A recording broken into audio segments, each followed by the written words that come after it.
What's up YouTube, NCG here, bringing you a Domain Monarch's deck profile. Now this can easily be played in Link and is quite relatively cheap to pick up. So if you do want to be picking up Monarchs, now's the time to do it.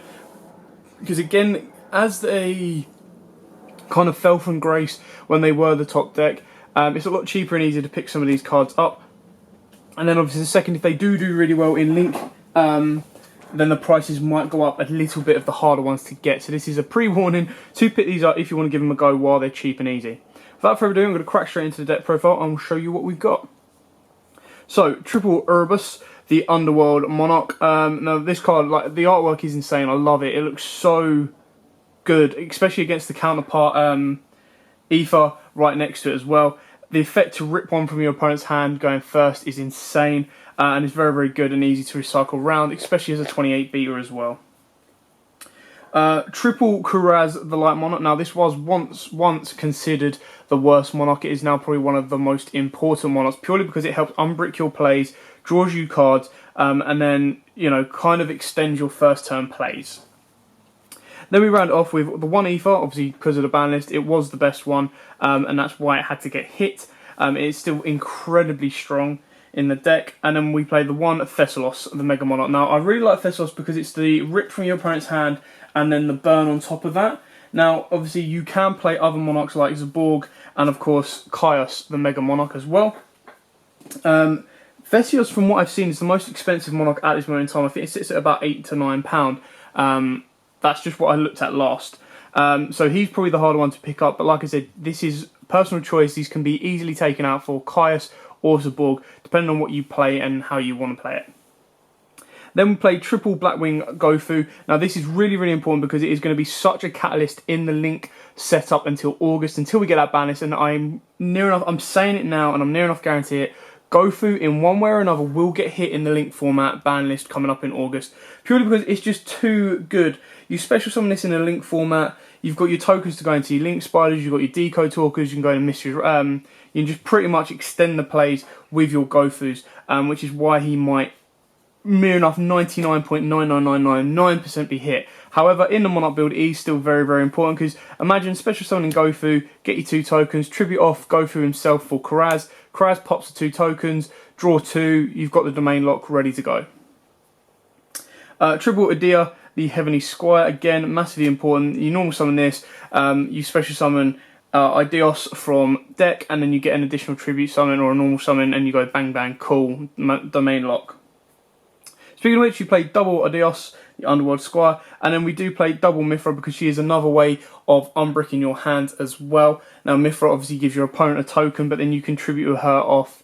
You special summon her out, use your normal summon to tribute off for maybe Kuraz, and then you can kind of extend plays that way, and then you get an additional tribute summon when she's used for a tribute summon. Double Vanity's Fiend because you can lock your opponent out.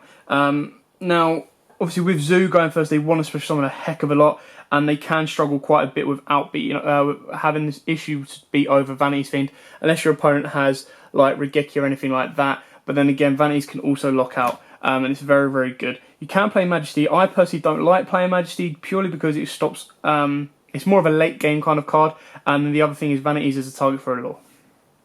Which again, speaking of which, we play double law. Now the reason we only play double is because, mainly because like Thessalos and stuff like that, because they're not dark, if I was to play YUGIOH in here and maybe up the Vanity's Fiend or anything like that, then yeah, I can bump a law up to help the consistency. But at 2, it's just enough to stop me bricking with it, but also unbricking with it.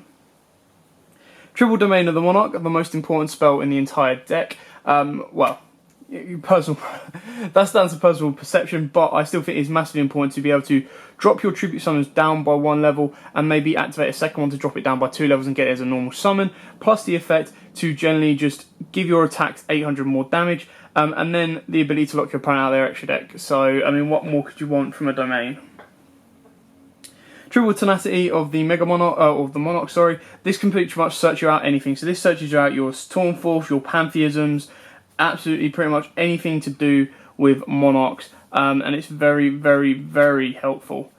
Double Return on the Monarchs. I would play 3 if I could find my 3rd one, but I've only got a 2. 2's okay. The only reason you play 3 is purely to reveal it through the effects of banishing Pantheism from grave, and then leaving your opponent with no other choice but to give you one. Speaking of which, we played the 1 Pantheism. Obviously, it was a broken card in the deck. The fact that you could use it multiple turns, pitch 1, draw 2, and get your Prime Monarchs engraved was just crazy. The 1 Monarch Stormforth, the 1 Frost Blast of the Monarchs. Now, obviously, we all know what Monarch Stormforth does. It's an out to pretty much everything in the game.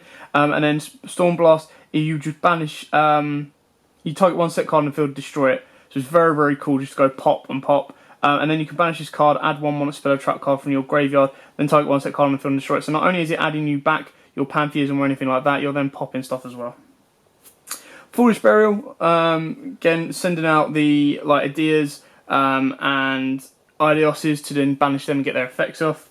1 Upstart to go with a 39 card deck because you do need the consistency help in this deck as much as you can.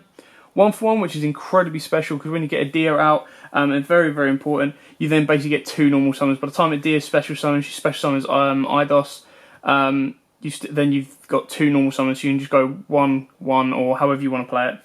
Foolish Burial of Goods, again, you can be sending your Frost Blast if you want to late game. You can also send any of the other Monarch spells that are going to have effects engraved, along with Prime Monarch.